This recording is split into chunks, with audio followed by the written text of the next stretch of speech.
Hey friend, please subscribe. 1 second for you. Big deal for me. Big flakes were falling sideways under the lamp, slow and fat, like the sky was bored, but not done. I'd just clocked out, swapped the company Prius for my own rattletrap Civic in the lot off Oak Ridge. Heater barely worked, radio stuck on 1 a.m. station. My fingers were cold from the wheel, but I was ready to be done. That's when I saw him. Kid, maybe 6 or 7, hunched by the pay kiosk like a dropped glove. Too big green parka with one busted zipper tooth near the top, sleeves past his hands, blue backpack with a stitched-on shark jaw, no adults. No headlights, no noise except the snow chewing on the pavement. I looked around once, twice, then again harder, like maybe someone was just late picking him up. "Hey, bud," I said, walking slow so I didn't spook him. "You stuck?" He nodded, not scared, not crying, just cold, face pale and pinched. "My name's Simon," he said. "I'm 7.5. That half came out like it mattered. And maybe it did tonight. Before we dive in, drop a comment with your city or country. Let's see where everyone's tuning in from. Thanks, and here's the story. He dug in his coat pocket with stiff fingers and handed me an envelope, crumpled like it had been sat on for hours, smelled faintly like soap and desperation. Inside was a photo, grainy, old, me and Colette. I hadn't seen her face in years, but I knew that photo like a bruise. She was smiling. I was dumb and happy and 20-something. On the back, in the same neat print she used to label sketchbooks, "This is your father." I just stood there with my mouth half open, the kid staring up at me like I was supposed to do something next. My stomach dropped like I'd stepped off a ledge. The photo looked like me, before the taxes, before the grind, before I gave up trying to chase anything but gas money. I asked him, "Where's your mom?" And my voice sounded wrong in my own ears. He said, "Hospital." Then his lip trembled. "Brent said she's pretending." Brent. I hadn't heard that name in almost a decade. Brent had shoulders like he was carrying favors owed, and a mouth full of power plays, the kind of guy who smiles while asking you to fail.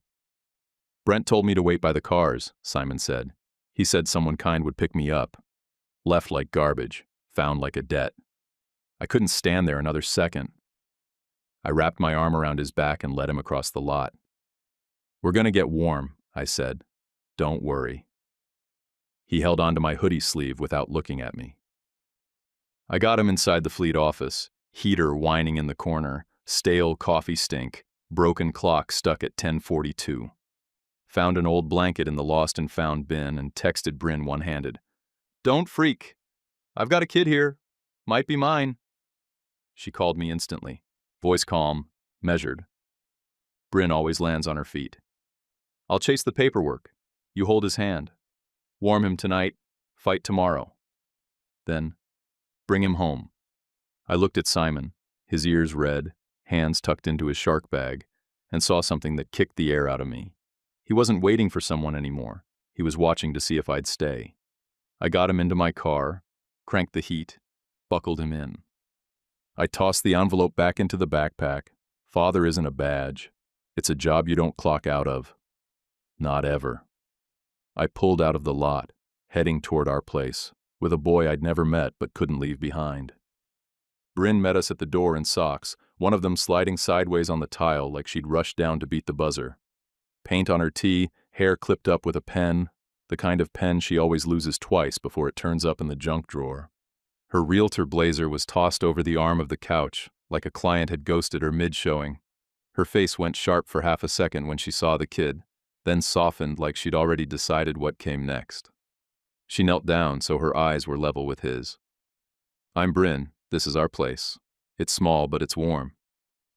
Simon didn't say anything right away. He was staring past her, like the hallway was a museum, and he didn't want to touch anything without permission. Then he said, "Hi," almost too soft to hear, and clutched the shark backpack tighter. She handed him a mug with a faded baseball on the side, cocoa already steaming. "Careful, it's hot," she said. His hands barely fit the handle. Mine shook worse than his, but I shoved them in my pockets and kept my mouth shut. We got him out of his wet socks. Bryn dug out a pair of mine that nearly hit his knees. I grilled cheese like I was in a cooking show with a 5-minute timer. She cut the sandwiches into triangles and laid them out like we were throwing him a lifeline made of carbs and fake cheese. He didn't say much, but when I told him our TV was almost bigger than the couch, he let out a little laugh. Tiny, but it cracked the surface. That sound hit something in my chest I didn't know was still wired. I pulled the envelope out of his backpack and handed it to Bryn. She slid out the photo, ran her thumb across the crease, then looked up at me like she was trying to read the part of the story I hadn't told yet. "There's something else in here," she said, reaching back into the envelope. She pulled out a second folded sheet. Paper soft at the corners, ink smudged at the edges like it had been folded and unfolded too many times. It felt like it had been sweated through. I watched her face while she read it, not her lips, just the slow way her jaw set. She handed it to me. The paper clung to my fingers like it didn't want to be passed along. It was short, no filler, looked like it had been written slow, then rushed to the end. "Read, if he finds you, trust it. I'm sick. Brent says I'm lying. Simon's yours. I know the math. I know your face. I'm sorry for how I left. Colette." I sat down hard on the edge of the armrest. Bryn reached for my elbow and kept it steady. "Colette," I said. She was the kind of first love that scrambles your wiring. Her parents hated me on sight, treated me like furniture from the wrong store, wrong shape, wrong style. I thought if I drove long enough and made enough cash, I'd earn their respect, or at least get my foot in the door. Bryn didn't say anything, just nodded once, eyes still on the letter. She didn't blink fast, didn't breathe shallow, just took it in like a punch she'd already braced for. Simon sat on the edge of the couch, backpack in his lap, feet dangling. He was watching us like a referee who didn't want to throw a flag. I made my voice even. "Hey, buddy," I said. "We're going to see your mom, all right? Maybe tomorrow." He didn't ask anything about it, just nodded once and said, "Do you have cartoons?" "Yeah," I said. "We've got a space show where a robot talks like a grumpy uncle." That got a smile. He settled into the couch with a blanket, eyes drifting closed before the second scene even started. The mug sat empty on the table. His fingers stayed curled around the handle. Bryn and I slipped into the galley kitchen, keeping our voices low. She crossed her arms and leaned against the fridge. "We call first thing," she said. "Hospital, child services, maybe a family lawyer, anyone who can stamp something that says he stays where it's safe." I nodded. My head felt heavier than it should have. "I didn't fight hard enough," I said. "Back then, when Colette left. I thought maybe if I gave her space, she'd come back." "You gave her space," Bryn said, "and someone else filled it with garbage." She didn't say it to blame me, just to be clear. She's good at that, cutting to the truth without drawing blood. I watched the snow slant against the storm window, thick and steady now. My reflection looked older than 34, thinner at the temples. Eyes like I hadn't slept since taxes were filed. "I was a jerk," I said. "I drove too much. I kept thinking the more miles I put in, the more I'd matter." Bryn reached out, squeezed my hand. "Then fight now," she said. "Don't clock out this time." At 2:15 a.m., I tucked Simon into the pull-out couch. He was already snoring, one hand still gripping the backpack like it had secrets. I placed my phone face up on the coffee table like a guard dog, then texted my mom. "Call me early. It's serious." I turned off the lights, left the hallway dim so he wouldn't wake up scared, and stood there until the heater clicked off. The snow outside hadn't let up. It didn't look peaceful. It looked like a test. I didn't sleep. Not because I couldn't, because it felt like the moment I did, someone else might try to rewrite what had already been said out loud. I stayed up. I just watched the heater kick on and off, listened to Simon breathe like he was learning how to do it without an audience. His backpack was still zipped up and clutched under his arm like he thought someone might try to take it. At 7:10, he stirred, blinked a few times, and pushed the blanket down to his knees. His hair was bent in 2 directions, like he'd slept hard but not deep. He sat up slow and asked, "Do I have school today?" The question wasn't nervous, just routine, like it was one of the few solid things he still knew how to say. "You've got us," I told him, kneeling beside the pullout. "That's the plan for now." Bryn was already dressed. Hoodie, coat, hair up tight, keys in one hand, her phone in the other, like she'd been up longer than me, already reading laws or checklists. "We're taking him to his mother," she said, already halfway to the door. "Now." That was Bryn. Not loud, not dramatic, just built for the decisions most people dodge. I stood up slower, trying to match her focus, but still dragging yesterday in my limbs. Simon slid off the couch, socks half off, blinking like the light was too much too fast. I called St. Brie. Isidore's from the hallway. Colette's last name. Still the same one from back then. A receptionist with a too cheerful voice patched me through. "Oncology ward, room 527. "No flowers, please," she said. "Visiting starts at 8 sharp." We were out the door by 7:30. The drive was quiet. Low talk and radio static. Simon sat in the back seat, holding Bryn's hand. His thumb rubbed circles on her knuckle like muscle memory, like he'd been doing that for years to calm himself down. I kept checking the rearview mirror just to see their hands still locked together. It made my chest feel tight in a way I couldn't shake. I parked in the structure, level 2. Elevator smelled like antiseptic and panic. We stepped onto the 5th floor just as a nurse unlocked the sliding doors. The lights inside were too white. Everything buzzed. I knocked soft on 527, half expecting to get told to leave. What I heard instead was a paper-thin whisper. "Read." She looked like the version of Colette I'd been trying not to picture. Cheekbones sharper, eyes sunken, skin a weird shade of gray-yellow, a scarf tied tight around her head. She looked at me like she was measuring the time lost, not the time left. Simon didn't hesitate. He ran to her bedside like his legs had done it before. She sat up slow, like every muscle in her body was working under protest, but she managed to wrap her arms around him. She didn't wince, just closed her eyes and pressed her cheek to his head. Her hand reached out for mine without even looking. I gave it. She whispered, "That night, I wanted to keep you safe from them a little longer. I ran out of longer." Her voice didn't crack. It didn't need to. It came out like something final. Simon stood close to the bed, his hand on her blanket. "Brent said you were faking," he said, small but steady. He wasn't crying. He was just looking for the real line between truth and lies. "Cancer doesn't need your belief," she said, kissing his forehead. "It needs a doctor." The way she said it, it landed straight in my gut and stayed there. I told her, "We've got him. He's warm. He's safe. We'll do the paperwork, the court stuff, all the red tape, whatever keeps him out of the wind." She nodded like she'd been waiting to hear that since the second she wrote the letter. Her eyes softened. But her hands stayed clenched like she still had more to say. Then she rattled off 3 things fast. No hesitation, no room for argument. "Keep him out of Brent's hands. Keep him out of my parents' holiday card. Don't let my sketchbooks get thrown in a bin." Bryn, meanwhile, was in motion. She found the nurse at the station, asked for forms, got names, took notes like it was a listing she was prepping.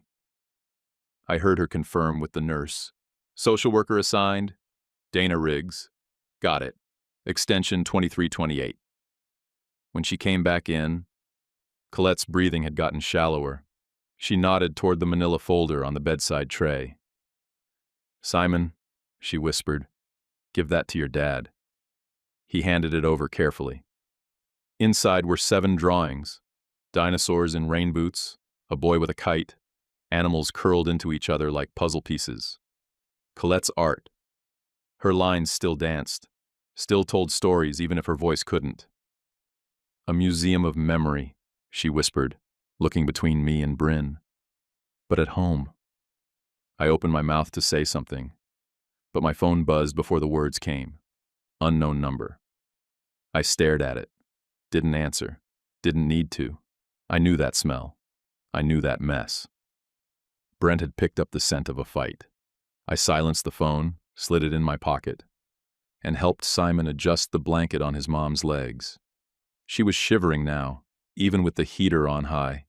She looked at me again, eyes glassy but clear. "You're not just a name on a letter anymore," she said. "You're here." "I should have been here sooner," I said. It slipped out, honest and ugly. She shook her head once.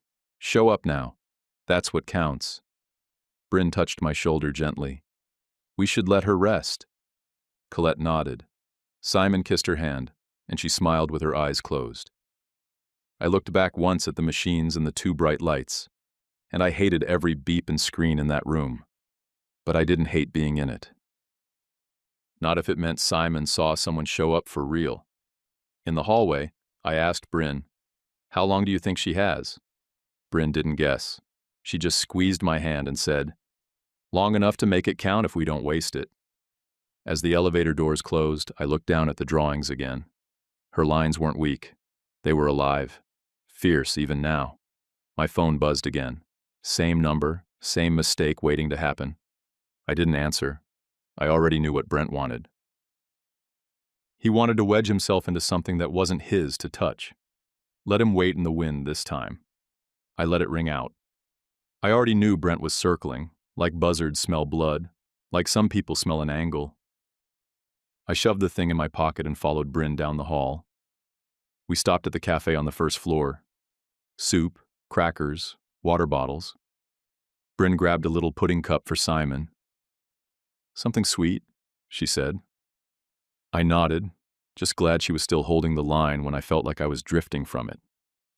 By the time we circled back up, it had been 15 minutes tops. I hit the street to drop the food and got tagged with a parking ticket while the wipers were half frozen. Figures. The fine was probably cheaper than a garage, and right now I didn't care. I slapped it on the dash and jogged back in. When I rounded the corner to 527, I heard his voice before I saw him. Loud, greasy, full of fake concern. "She does this. Pretends to be sick. That's her game." I stepped closer and saw him, mid-rant, leaning against the windowsill like he owned the damn place. Cheap puffer jacket with a busted zipper, red patch near the wrist.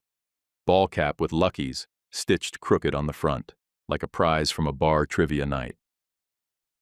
He smelled like bar mats and off-brand cologne. Even the hallway didn't want to hold on to his stink. Colette looked like a candle caught in a draft. Pale, shoulders hunched, eyes sunken even deeper since we left. But she was watching him like you'd watch a raccoon in your kitchen.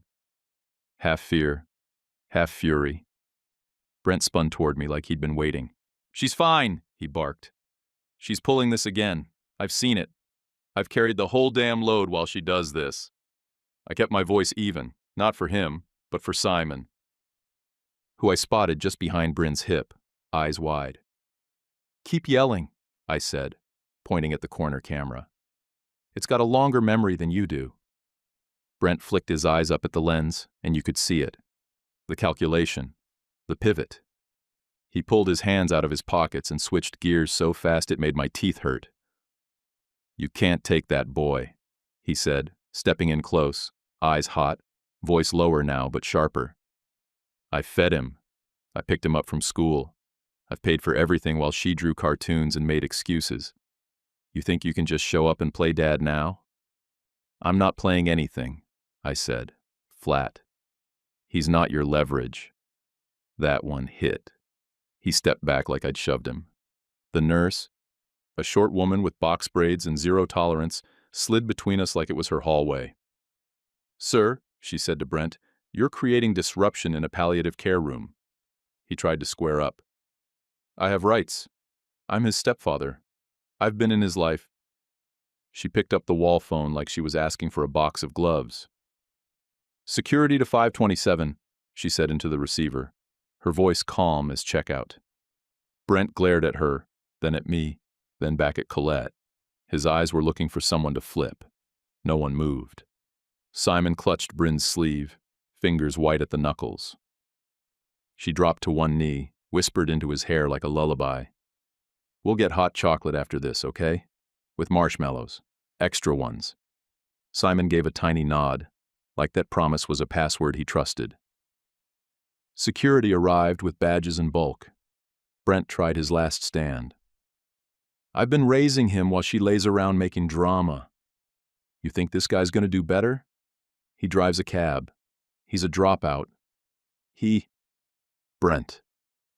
Colette's voice was a breath, but it cut through. He turned.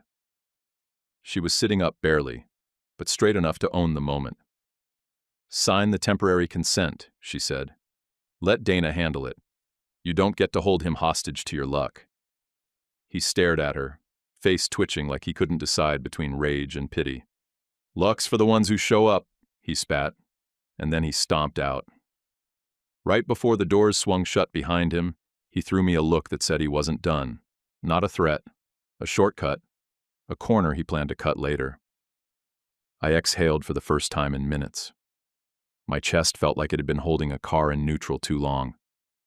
Simon leaned his head into Bryn's shoulder. Colette slumped back against the pillow, eyes half-lidded. The nurse checked her pulse, adjusted a drip, then nodded once like the room was back under control. Bryn stood, still holding Simon. "We're gonna head out," she said gently. "Let her rest." I stepped close to the bed again. Colette didn't look at me. She just whispered, "He'll come back. Brent doesn't quit when there's money on the line." I nodded. "Then we won't quit either."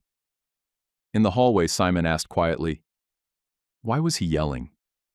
Bryn answered first. "Because some people think yelling makes them right." I added, "We're gonna keep you safe. That's the only part that matters." Simon didn't say anything, but he slipped his hand into mine, and I held it like it was the only thing keeping both of us upright. Down in the lobby, I pulled out my phone and dialed the number for the lot on Oak Ridge. The attendant answered with a yawn in his voice. "Fleet lot, what's up?" "This is Reed, night driver. I need to know if your camera's got footage from last night, around 12:30.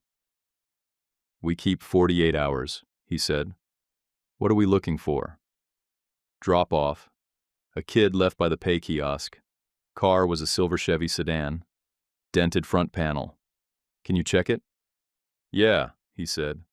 "Name's Mateo. I'll dig it up. You got a flash drive?" "I'll bring one tonight." "Cool," he said. "Might take a bit to find the exact time, but we got it." I hung up. First solid thing all day. We had an eye on Brent now, one that didn't blink, didn't flinch, didn't buy his act. Bryn looked over. "What did he say?" "We've got footage," I said. "Timestamp. Whole thing." Her mouth tightened. Not a smile, but something close.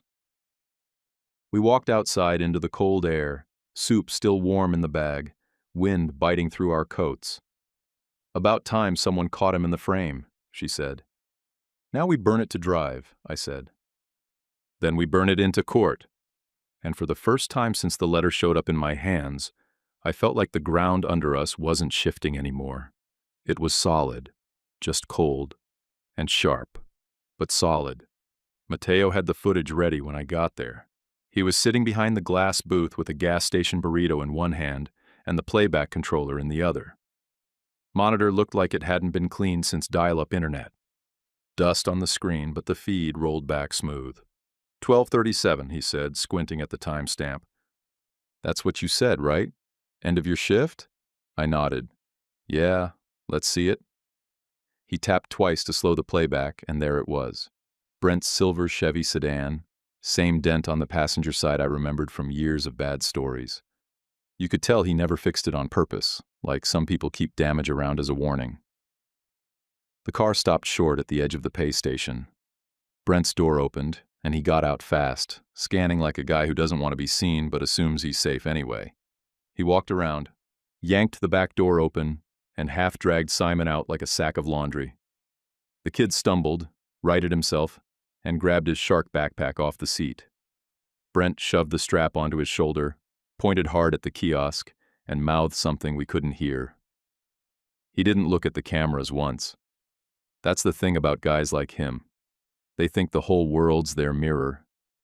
If they're not looking, no one is. Mateo hit pause. "That your boy?" he asked, not gently, just direct. I nodded once. He clicked through a menu, burned the clip to a flash drive I'd brought, and then printed a still frame. Simon by the kiosk, backpack on. Brent's car just pulling away. Timestamp and the Oak Ridge lot logo on the bottom corner like a signature. "You want audio?" Mateo asked. "No mics on your lot, right?" "Nope, just pics." "Pictures are louder." I took the drive and the still, slipped them into my coat, and turned toward the lot exit. My phone lit up just as I hit the sidewalk. Private number. I didn't want to answer. I did anyway. "Reed," Brent said, like we were co-workers at some reunion no one wanted. "Man, we got off on the wrong foot. Let's be real. We can work something out here." I didn't answer. He kept talking. "Couple grand. You get your little Hallmark ending." I stepped back. No more drama. Clean break. You know he's money, right? State stuff. Tax stuff. They don't tell you that up front, but it's real. "You're trying to monetize a child," I said. My voice didn't even lift. It just landed like a brick. "You call it what you want. I call it not being stupid." "Here's how this goes," I said. "You stay away from the hospital. You stay away from our place. The social worker deals with you now, and if I get another call like this, I send this video to Dana, then to a judge." "Come on, man, I hung up. I wasn't giving him another syllable of airtime. 2 neighborhoods over, I pulled into my mom's driveway. Irene opened the door before I knocked. Dish towel still hanging from her shoulder, eyes sharp like she'd been tracking the weather and trouble both since sunrise. She looked at me, then at Simon behind me, backpack hugged to his chest. "This him?" she asked. "Yeah." She didn't blink. She just knelt down, fixed his scarf, and said, "My apple cake doesn't last an hour at any table with kids. You like cake, Simon?" He gave her a half smile, crooked and quiet. Same one I used to give when someone offered me something without asking what I'd done to deserve it. Inside, she poured him juice and gave him an apple slice with cinnamon on it like it was normal. She didn't ask why he was here. She waited until he was on the couch, flipping through a picture book she'd pulled from somewhere. Then she pointed at the envelope under my arm. "Show me." I handed her the still frame. She stared at it a long time. "This was last night?" she asked. 12:37 a.m. She nodded like she was filing it under proof. Not hope, not story, just something that holds up under pressure.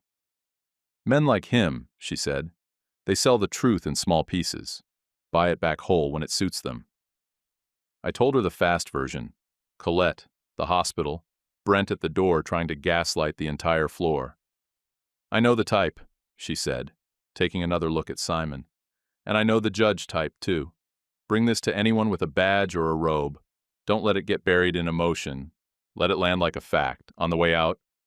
Bryn texted, "Dana can see us tomorrow at 9:50. Bring ID, note, photo, anything with dates." I texted back, "We've got it all, even the piece of dirt no one asked for." That night, the 3 of us sat at the coffee table, which had turned into something like a command center. Simon sat cross-legged on the floor with crayons and loose paper. He drew a wolf in a sweater, red scarf flying off its shoulders, snow under its paws. "What's his name?" Bryn asked. Simon shrugged. "I don't know yet." "Want to tape it on the wall?" He nodded. I slipped Colette's folder out of my bag, opened the sleeves. 7 drawings. Her lines, her colors. Bryn brought over plastic sheet protectors and Sharpies. We labeled one binder with notes, the other no notes. She wrote in block letters on the front, "Museum of Memory." I looked at her handwriting, sharp and clear. Then I looked at the wolf drawing Simon had stuck to the wall beside it. Something clicked, and I didn't know if it was the room, or the warmth, or the way Bryn was humming some dumb tune under her breath. But something in me, some broken engine light part, slid back into place. And I realized it wasn't Simon who needed saving tonight. It was me. We got back to St. Isidore's with 15 minutes left on visiting hours. I swear room 527 had shrunk. The machines felt closer, like they were creeping in around her. Colette looked smaller too, thinner than she had that morning, bones sharper under the skin, but she smiled when she saw us. One of those smiles people give when it costs them something. Simon walked in first, like the air in that room belonged to him. Bryn followed, holding the memory folder we'd built. I hung back by the door, not wanting to fill the space until I was invited into it. Colette patted the edge of the bed, the signal she always used when she wanted closeness without asking out loud. She asked for water first. Bryn helped her sip from a straw. Then Colette looked at me, eyes glassy, but locked in. "Tell me what he did," she said, voice rough like dry leaves. I told her. The lot, the time, the footage. How Brent shoved Simon toward a pay kiosk like it was a damn babysitter. Her jaw clenched like she wanted to tear something off the bone. She didn't speak for a full minute. "My parents still send flowers," she said finally. "Cards with crap like strength is a choice, or faith fights back. But the return addresses are law firms. They want the optics of a grandchild, not the kid. They never wanted me to draw, Reed. They wanted me to host." I didn't know what to say to that. I'd spent years convincing myself she left because I wasn't enough. Turns out she ran because she was too much for them, and didn't want me swallowed in the fallout. Bryn stepped forward then. "I draw," she said, gentle but firm. "Kids' stuff mostly. But I know how to keep sketchbooks safe. I can catalog them, scan them, curate a digital archive, make sure your work stays alive in his life." Colette's fingers found Bryn's like they'd been doing it for years. "Please," she whispered, "make a museum of memory, not sad, a real one, at home." Bryn nodded once, just once, but I knew what that nod meant. It wasn't a maybe. It was a promise written in ink. Simon climbed up onto the side of the bed, careful not to tug her tubes. He held up his latest drawing, a wolf in a red sweater with a striped scarf trailing behind it. He said, "I think I'll call him Mom's friend." Colette let out a wheezy, dry laugh. "He looks loyal," she said. "Don't let him be lonely." She leaned back after that, eyelids fluttering, not asleep, but past her limit. Bryn pulled the blanket up gently and sat down by the window. I joined her, elbows on knees, watching the machines do what they could with the time she had left. "I used to think if I just worked hard enough," I said quietly, "if I saved enough money, got my act together, she'd come back. I kept my head down and figured later would fix it." Bryn didn't look at me, just stared out the window where snow had started falling again. "You can't save a person with later," she said. "You can only show up now." She didn't say it to cut me. She said it to keep me from cutting myself. Colette stirred again, her voice barely above breath. "I need a favor," she said. "A weird one." I got up and leaned close. "Leave me a voicemail," she said. "Something Simon can play later. Something like what you say in the car." I smiled. That part was easy. "Seatbelts," I said. "Snacks in the glove box. Radio stays on oldies if you're with me. No kicking the back of my seat unless you're escaping a zombie." She smiled with her eyes closed like she could already hear it. The doctor came in then. "Clipboard?" Polite nod. That clinical rhythm in his voice that always means one thing. They've switched from fighting to counting. Words like palliative, comfort focus, and days, not weeks, floated into the air like dust no one wanted to breathe. Colette didn't flinch. She just reached for my hand. "She faded," she whispered. The promise didn't. That line landed in my head like a nail, sharp, final, true.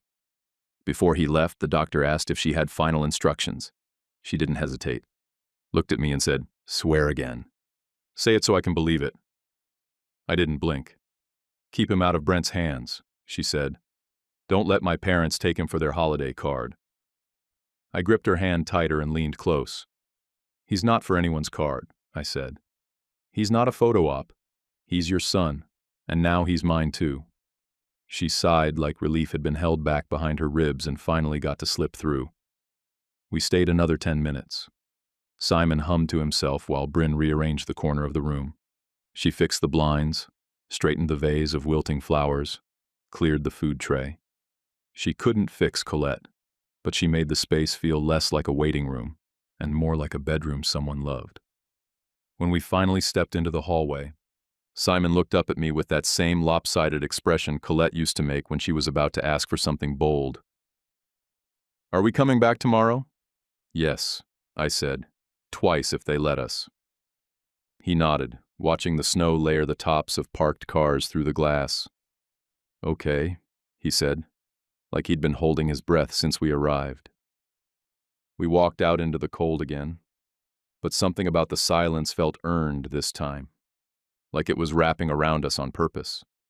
Bryn didn't ask if I was sure. She just brushed my jacket collar down, handed me the file folder, and said, "Let's not give them more than the weather and the facts." That's how she handles open houses and old money. Firm handshake, full eye contact, nothing extra. Their house sat on a ridge like it thought it was better than gravity. White columns, clean lines, driveway you couldn't park on without permission. I parked anyway. If they wanted to come out and tow me, they could do it in front of a judge. Simon stayed with Irene. She handed him a bucket of Legos, kissed his head like he'd always been there, and told me, "Don't let them smile while they steal." We walked up together. Their porch was stone, cold even through my boots. Meredith opened the door before we knocked, like she'd been watching the cameras and timing it for effect. She wore a white wool coat and held a porcelain cup like it was made of thread. "Reed," she said, using my name like it tasted like vinegar. "We're glad you came." "I didn't come to be glad," I said. "I came to hear you out before we go through the agency." She stepped aside. "We'll talk on the porch. More comfortable for everyone." Translation: "You don't get to sit on our chairs." Gordon followed her out, scarf over one shoulder like he was posing for a legacy portrait. He looked like he'd just come from a board meeting where people said words like merger and portfolio without blinking. He offered us tea. Bryn shook her head. I took the cup and didn't drink it. Meredith went first. "We're prepared to offer a generous monthly stipend," she said, hands folded like a news anchor. "If you'll agree to formal guardianship under our umbrella." Bryn didn't look at her. She looked at me. "Translation," she said. "They want the title, not the shift." Gordon cleared his throat. "Let's speak plainly. Simon deserves stability, education, proper circles." He said circles like he meant private schools and photo ops, like we were the wrong geometry. I leaned forward, resting my elbows on my knees. "Simon likes pancakes on Thursdays. He eats the crusts first. He calls dinosaurs dudes with tails. I don't own a tux. We keep ketchup in the fridge. That's our circle." Gordon smiled like he was explaining something to a dog that didn't quite understand. "We have people for that," he said. I felt my jaw lock. Bryn touched my back once, and I let the anger pass like a train. "He's not for your holiday card," I said. "Pick what looks good. We'll pick what's good for him." Meredith softened her voice like she was switching from negotiations to lullabies. "We're family, Reed. We should be united." I pulled the still photo from my coat and laid it gently on their marble table. Brent, frozen mid-step, Simon by the kiosk. Timestamp, logo, proof. "Your unity left him at a parking gate at 12:37 a.m., I said. Gordon barely glanced at the photo. He blinked like he was bored and cleared his throat again. "We warned her about Brent," he said. "We always told her he wasn't fit." "You warned her," I said, then locked the doors after she left. "You don't get to wash your hands with hindsight." Meredith held the silence a second longer than needed. "You know," she said, It's easy to paint villains when you need leverage. We sent flowers. We asked to help. No, Bryn said. You asked to control. I didn't have to say anything else. She'd stripped it down in 4 words. Bryn pulled a card from her pocket and slid it across the table. All contact goes through social worker and counsel from now on. We'll see you at the agency review. Meredith didn't take the card. Gordon did. He flipped it once, tucked it in his coat without a word. Meredith's face dropped a shade. You'll regret making this adversarial. I stood. What I regret is not standing up sooner. I looked at Gordon.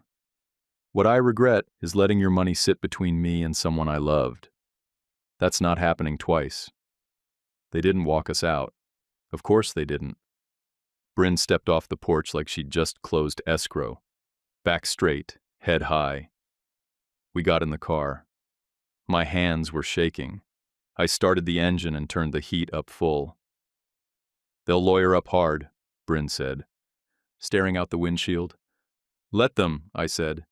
I'm tired of being told where my place is. The driveway curved like it didn't want us to leave quietly. I cranked the wheel sharp and didn't look back. The conference room looked like a DMV grew teeth. Cheap laminate table. Clock that ticked a half-second louder than it should. Chairs just uncomfortable enough to make sure no one got too relaxed. Dana Riggs sat at the head of it, pen already tapping, folders stacked in front of her like she'd been waiting for this moment all week. She didn't raise her voice, didn't look tired, just calm, sharp, like a traffic cop who knew every shortcut, every crash, and which drivers lied most often. We sat on one side, me, Bryn, Irene, and Simon. His shark backpack sat upright on the floor like it was listening too. On the other side sat Meredith and Gordon, too polished for the furniture, and a lawyer named Aubrey, who wore pearl earrings and an expression like she'd rather be anywhere richer. Brent slid in late, 5 minutes after the start time, eyes red, a claims form sticking halfway out of his pocket like a receipt from the wrong kind of bet. Dana started with introductions. I gave my name. Bryn gave hers. Irene nodded. Simon whispered his own, barely loud enough to carry across the table. Brent sat up like someone had just given him a mic. I'm the stepfather, he said, puffing it out like a title. I've raised him for 5 years while she played artist and cried wolf. Then he looked straight at me. He doesn't know this guy. Reed came out of nowhere. He's confusing the boy. Just showing up like this? It's chaos. Colette, she's always worn the hospital gown when she wanted attention. Cancer doesn't take votes, I said, low and direct. It needs a doctor. Brent snorted and pulled a crumpled pamphlet out of his jacket pocket like that proved something. I didn't look at it. Neither did Dana. Aubrey stepped in with a soft voice meant to sound collaborative. We're not here to escalate conflict. We all want what's best for the child. That said, Mr. Reed, you work nights, correct? I nodded. Yeah, I do. Not glamorous work, but solid. She tilted her head like she was talking to a dishwasher she was about to return. Where does that leave the child, practically speaking? I've already adjusted my schedule, I said. Fewer night shifts. My mother's retired and lives close. Bryn's schedule is flexible. We make it work.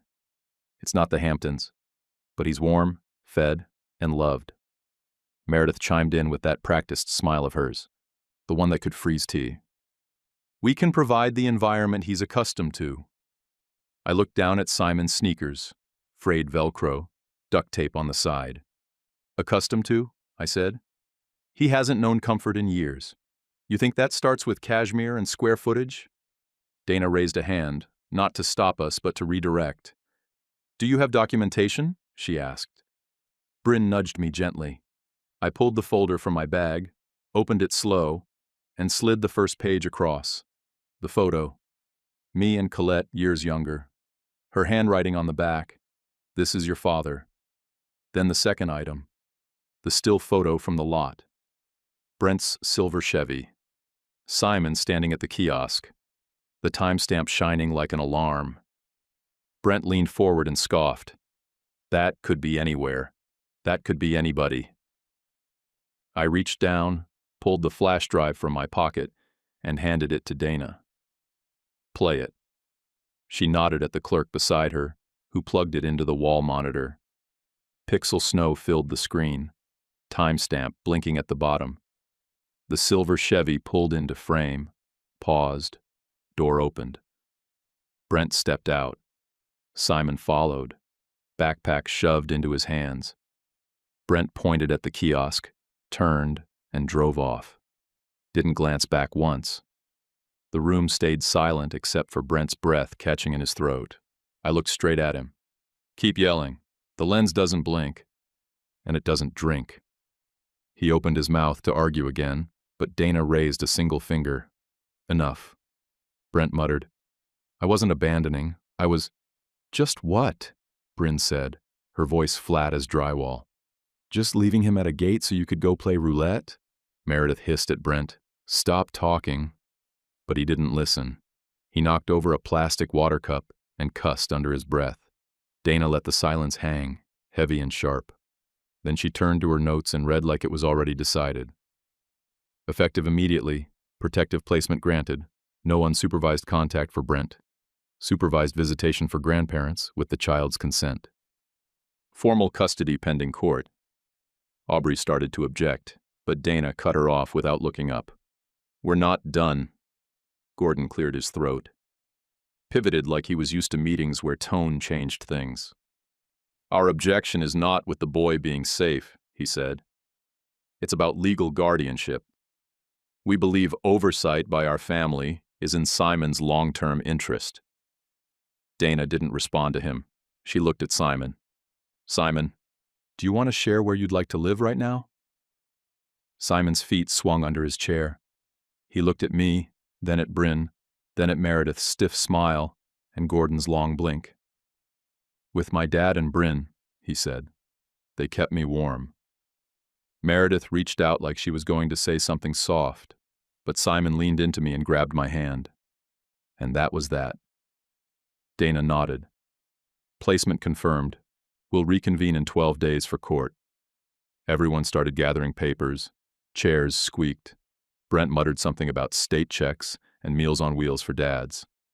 I pulled out my phone, opened my call log, and slid it to Dana. These are texts and voicemails, I said. He's trying to sell access to the kid for cash. Dana took it with one hand and marked a note with the other. Thank you. Bryn tugged my sleeve as we passed the vending machines. Father isn't a medal, she said. It's a shift with no clock out. I laughed, low. Good thing I don't mind overtime. We got home from the hearing and didn't talk much. No loud celebration, no collapse. Just that quiet middle ground where you're too wired to rest but too drained to think. Simon kicked off his shoes, walked to the pullout like muscle memory, and froze when he saw what we'd done. The pullout was gone. In its place stood a real twin bed, wooden frame Bryn had found secondhand and sanded herself. New sheets, blue with rockets. Desk made from a flea market table, legs uneven but shimmed with old coasters. A shelf hung above it with tiny nails that didn't quite sit flush. On it were 7 frames, Colette's sketches. Bryn had written Museum of Memory on a cut-up cereal box and clipped it to the shelf with a clothespin the size of her thumb.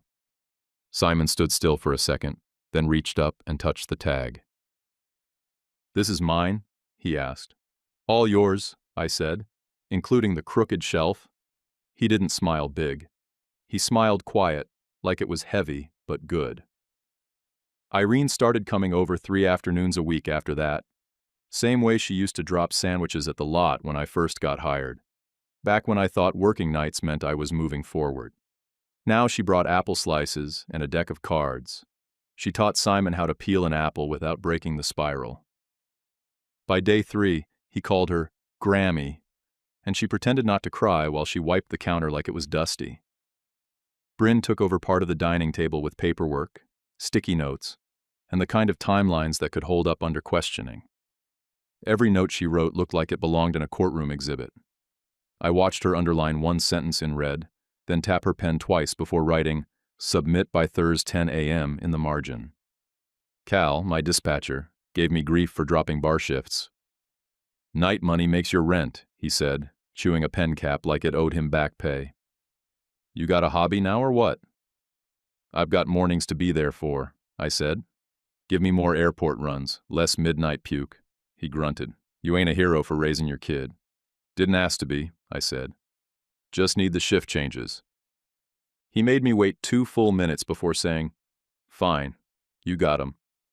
Bryn picked up a new client, guy who ran a coffee shop 3 blocks down. He told her, in the middle of signing papers, that Meredith's chain had squeezed him on his last lease. She helped him relocate near the farmer's market and cut him a deal. We called it coincidence out loud. Quietly, I didn't mind the kind of karma that drives itself. Brent called twice from numbers I didn't recognize. First time I let it ring. Second time I answered, didn't speak, just listened.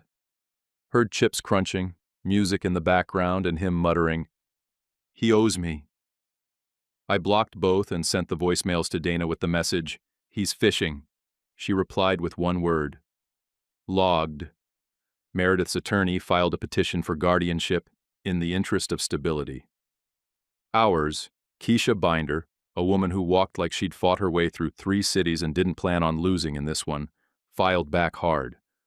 The footage, the photo, the note from Colette, the hospital's statement about Brent's outburst in the ward.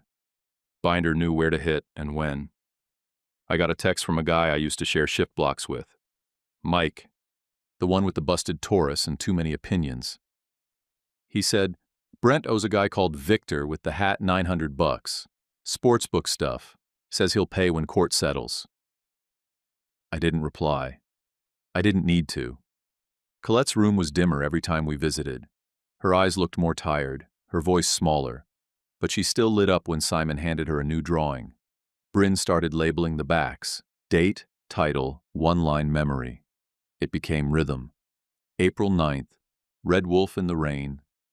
She said it reminded her of a coat she once had. Bryn's handwriting lined the bedside tray like a second heartbeat. The nurses noticed.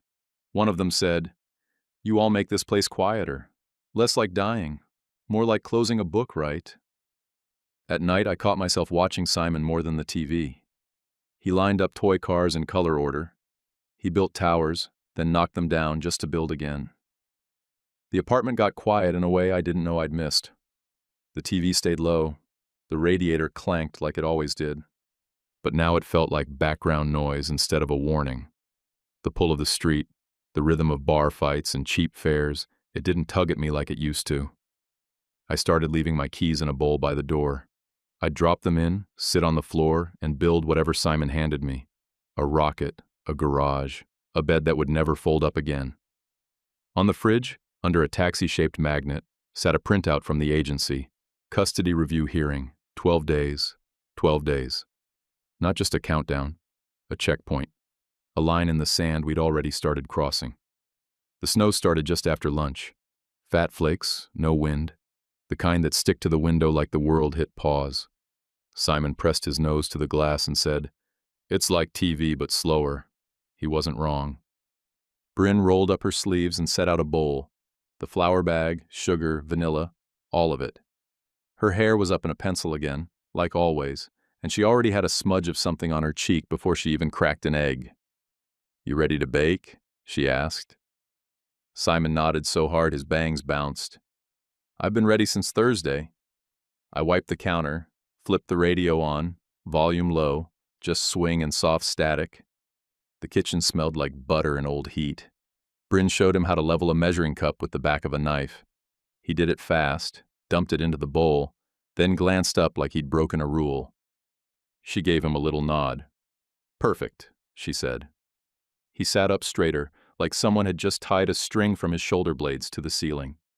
They moved through the ingredients: butter, sugar, cracked eggs. He sniffed the vanilla, made a face like it bit him. Bryn laughed. "Some good things stink up close." He looked at me like he wanted a second opinion. "She's right," I said. "Always is." He grinned and reached for the sugar jar. His hand left prints in the powder. fingers dusted white like he'd been building little snowbanks. His wrist bumped the bowl, but he caught it in time. Snow at the window, dough on his hands. And then, "Mom, is this enough sugar?" He didn't mean to land the punch like that. He wasn't testing her, or me.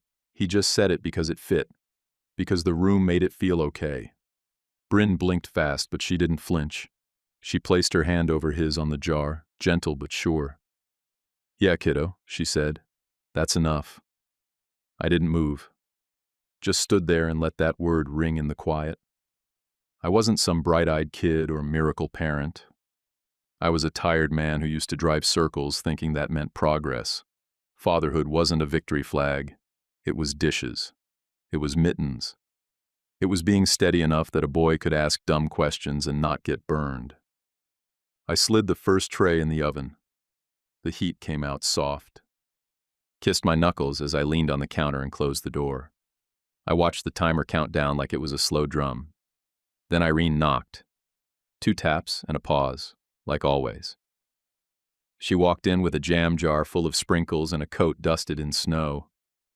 "Fancy ones," she said, "from the discount bin. You won't know the difference once they melt." We ate the cookies too soon. Burned tongues and sticky fingers. Simon held one with both hands like it was treasure. Bryn snapped a picture on her phone, but she didn't say anything about it, just captured it quietly. He walked over to the memory museum and pulled 2 dinosaur stickers from his pocket. One big, one small. He stuck the big one on the sign, then the small one underneath. He said, "The big one watches the little one, so the drawings don't get lonely." I didn't answer. Couldn't. Just nodded and turned toward the window. Outside, the snow kept falling slow and soft, like the world had finally decided not to rush us. I looked at that glass, at my reflection in it, layered over the white outside, and I told myself something I should have said a long time ago. The end of shift isn't the end of anything. It's just when you go inside, wash your hands, and get ready for the next piece of work that actually matters. What would you have done if a child suddenly showed up in your life with a note saying he was yours? Share your answer or just drop a comment if you liked this story. Even just writing "good story" helps us a lot. And if it resonated with you, please hit like and subscribe. It's only 1 click for you, but it means the world to us. YouTube picked this for you. Tap it. Let's see if they guessed right.